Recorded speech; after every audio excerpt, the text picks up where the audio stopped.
Hey everyone, in this video I'd like to take a step way back. Before even beginning to create your own program, you need to know what a computer is.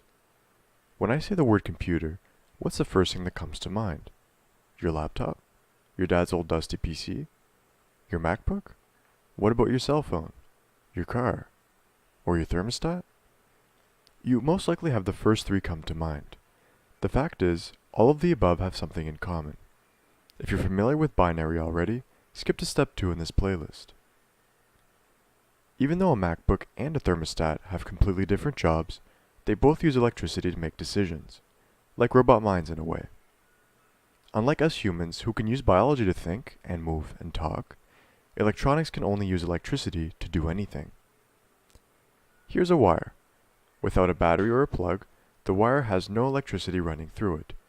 Now let's plug it into a battery. Now there is electricity running through it. Cool, right? These are the only two things a wire can do, no bullshit. Yet these things run everything we use.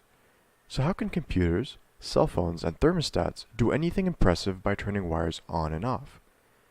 I'll let the computer tell you why. Ready?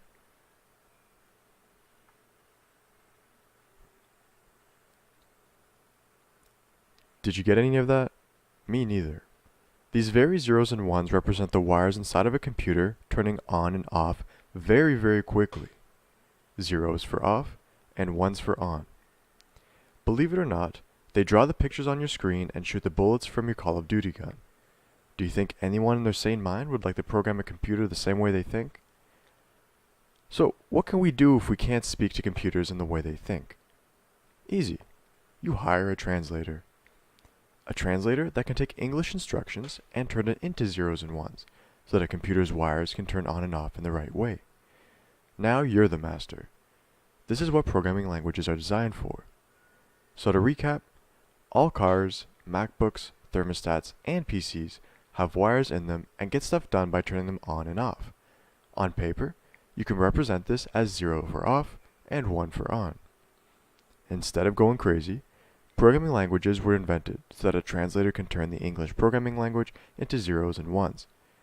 This is also called binary. That's it for this video. You can access the next video by skipping forward in the playlist or by finding the ENGM 1081 reviewed playlist on my channel.